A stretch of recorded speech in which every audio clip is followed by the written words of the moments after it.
Are you ready to self-publish a manga or comic book? Over the years, I've met quite a few people for whom self-publishing meant poor quality. Like, it comes from authors who are supported at book fairs and comic cons, but it has no place in bookstores. And these doubts about quality are understandable, since anyone can self-publish with just a Google search. Really, I'm not an exception to the rule. My first manga weren't very pretty either. And in the last few books, though, there is Illustrated Fairy Tales, which had a whole shelf in a shopping mall, and the collaborative comic Fortification, distributed in bookstores all over Luxembourg. What makes the difference? How do you create a book that is so classy and which will be successful? How do you sell well? That's what we are going to see today, with concrete examples and figures to give you an idea of sales and budget. By the way, if you're new here and want to develop and monetize your illustrations, remember to subscribe and activate the notification bell to go from art to business every Tuesday at 6 p.m. So, let's go!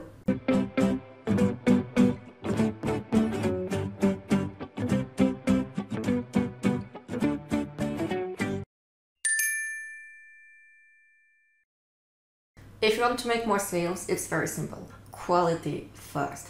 The better your drawings, the better your layout, the better your spelling, the better the quality of your paper and cover.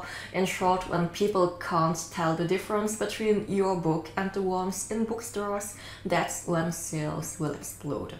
The more people take you seriously, the more they see you as professional, the more you will sell. And it's not always fair to the little artists who are just starting out, but that's just how it is.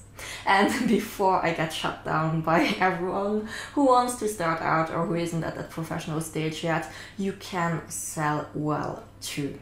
At conventions, people know that we're here to get started, to find our audience little by little, and they are open to support each and every one of us, no matter our level. It's completely normal to sell less at the beginning. We often start relatively young and teenagers in conventions, so it's alright. You wouldn't be a normal human if you got everything perfect at the first try.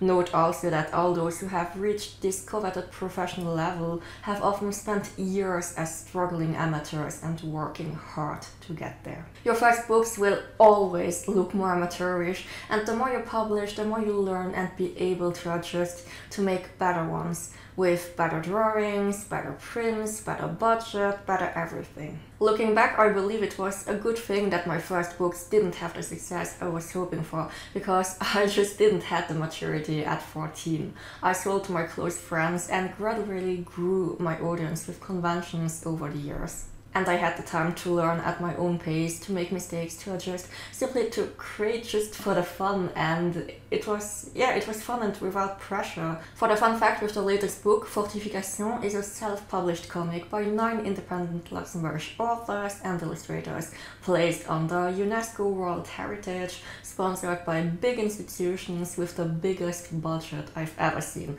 distributed throughout the whole country. In short, it's a crazy big project.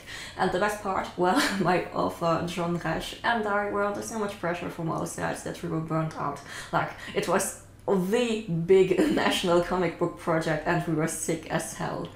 Now, we got along great and got through it together as a team, but at some point I really thought I kinda missed that carefree attitude I had back then and the ease of creating anything and everything, well, just for fun.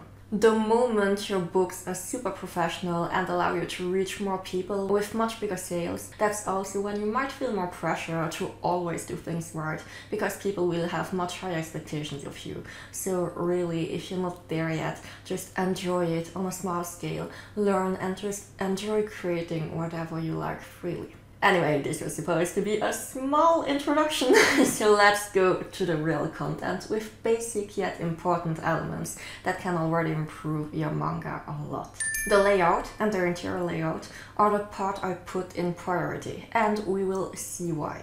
When you start as amateurs, we often draw our pages without thinking on an A4 sheet or even B5 manga paper with all those blue lines, but without really understanding why. It's like just that cool paper that makes us feel like a professional. If you want to print a manga, you must think about the bleed. In printing, to avoid having the edges of the page white, because of a bad cut for instance, we always have the image that is bigger and then we cut some of it, sorry. It is called the bleed or lost edges in French because all the edges are indeed cut and will avoid having important elements around there.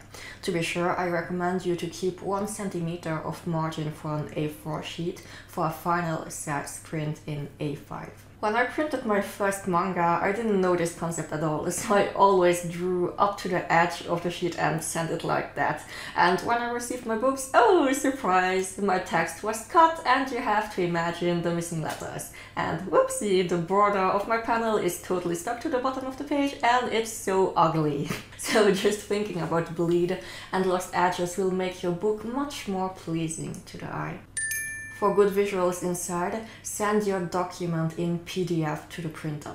Many self-publishing websites are not specialized in comics but in novels and accept Word documents. At the time I always copied and pasted my comic pages into Word and sent the files that way. Except that, especially when you have 100 images in Word, they are bound to be bugs and I ended up with around 20 books where the first page which explained the story was missing.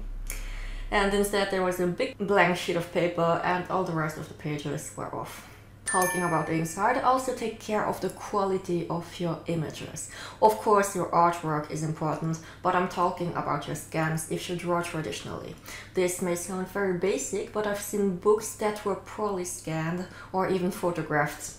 And if you scan, retouch your images. Scanning always softens the colors and you can readjust them within 10 seconds in Photoshop.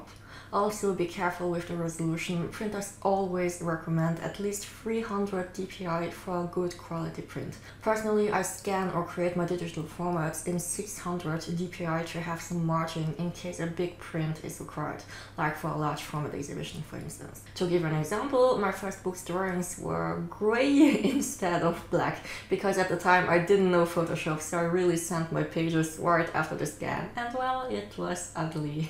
Last point inside, typography and spelling. Yes, grammar is not everyone's strength, but just by typing your script in a Word document, you often get automatic suggestions and corrections. You can also get friends to proofread for you too, and you can hire a proofreader on Fiverr for $5, or you can even use those Grammarly ads you often get in YouTube videos. 1 or 2 mistakes are okay, but it's very frustrating for a reader to read a book that has too many, and even more so if you know exactly that the author didn't proofread properly. The example I'm most ashamed of was my first novel, where I wanted to be very poetic by writing at a funeral and the sky began to shed drops as if it were crying. So in French I used the word goutte for drops and the word autocorrect option changed it to haute, which means venting hood. Like, this completely ruined everything. Yeah, I really swore to myself that I would always proofread well several times, because I really had no excuse for that stupid mistake. Otherwise, the typography also plays a big role. Really, no handwriting. It usually always goes wrong. What type of writing would fit your project? For instance, if you're drawing a dramatic and serious manga, writing with Comic Sans will look super cheap. You can find typos on the internet with sites like Dafont, but be careful though, watch out if it is free of rights with commercial attribution. Because no, in the same way that you can't freely use images on Google, you can't freely use any font, especially if you intend to sell and earn money. Some fonts will require purchasing a license, others are directly available for free, others have the obligation to mention the author. In short, check that it says free for commercial use when you download. Next, also be careful with the general print. This is where I advise you, especially if you want to get serious about publishing, to contact a local printer who can guide you in your first steps. With paper that is too thin, your drawings might show through on the other side. With paper that is too thick, you will have a book that weighs a ton and that is too rigid, which can make some paper come off after a few readings. My first black and white manga was printed on simple 80-gram offset paper, similar to classic photocopy paper, neither too smooth nor too rough. The drawings didn't show through, so it is a good choice to start with. For the colored comics, I was on coated paper of 170 grams, smooth and matte. no, of better quality. This rendering was great, but just carrying a dozen books to a convention weighs, yeah, its share. For fortification, we went with silk-coated paper, 130 grams, which gives a rendering identical to comics you can find in regular shops. And to come back to black and white, Illustrated Fairy Tales was printed on Enzio Stora 80-gram paper, which is exactly the paper used by manga publishers in the French-speaking room. So, there are some indications. You'll find a downloadable list with all the info and links to publish your manga in the description. It's free and here to help you, so take advantage of it. And now that the product itself is well defined, let's move on to the distribution and sales. When self-publishing, you will have to do everything alone, and sales are part of it. First, if you want to make your book official, think about legal deposit. Just Google legal deposit and your country, and you will find the addresses directly, where you can also ask for an ISBN number and a barcode. This is important for referencing your book, and also useful if you plan to sell it in bookstores or if a library orders it from you. So, now that we're almost here and ready to get the book out, what about financing? What are the costs of publishing and how much stock should you have? First of all, publishing is possible for every budget. For my first book, I paid something under 20 euros, including shipping fees, for a single copy on a print-on-demand site.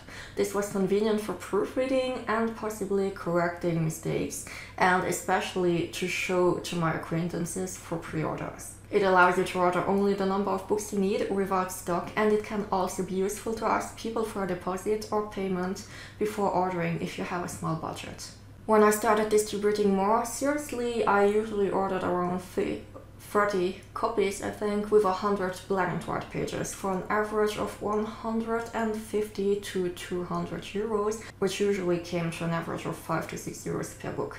Of course, the more you order, the better the prices, but I think that in the beginning, no matter what your product is, it is better to play it safe and reinvest little by little thanks to your sales, rather than buying a big stock that might not sell because you have no audience yet. The first few years I really stayed on a budget of a couple of €100 a year for small local sales, so really you don't need to blow your wallet.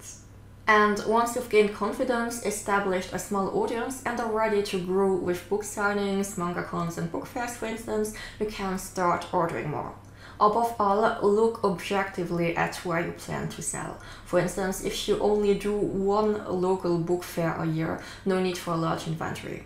I used to sell an average of 10 copies per convention weekend, and it took me about 2 years to sell 100 books with an initial investment of about 400 euros. Sales in the beginning may take a while to start, but even on a small scale, they will usually be stable and regular, and there will always be people to support you as a young author. An alternative, if you need a larger budget, would be a crowdfunding campaign, where you can present your project and people can donate in exchange for the pre-ordered book and other rewards. This is a great way to see the interest, raise a budget and sell books before the official publication. And the nice thing about Ulule, for example, is that other people can find you in the current projects to fund, so you don't depend entirely on your audience alone. So for Illus Fairy, for instance, budget 1,200 euros for 200 copies. There were contributors from Switzerland and French islands, and I was like, whoa, where do they come from? But I would recommend waiting a little while until you have a small established audience already, because it will be difficult if you only rely on your close acquaintances. I was kind of discouraged by our first campaign because I felt that some family members felt a bit pressured to contribute to look good, and a neighbor told my dad that it wasn't right to beg people for money to draw. So yeah, it was a bit discouraging and I was kind of disgusted by that. Whereas a few years later, Illus Fairy was the complete opposite, with a great campaign mainly supported by foreigners, funded within 48 hours. So now let's go to the distribution. Where to distribute and sell your books. If you want to make it work, you'll have to do a bit of work because unfortunately sales won't just happen out of nowhere. As I already mentioned when talking about stocks, you can simply start with your friends and family and rely on word of mouth. There are bound to be people who really like your book and will recommend you or give you new opportunities. For my very first book sold in high school, my Latin teacher was lovely and talked to other teachers, and I think I ended with around 15 sales thanks to her. And the same for a comic book later on. I was offered to sell at Werkvolks Leven's booth, and it's really thanks to them that I started attending cons. So if you don't talk about what you're doing, even if people won't necessarily buy themselves, you might miss some great opportunities.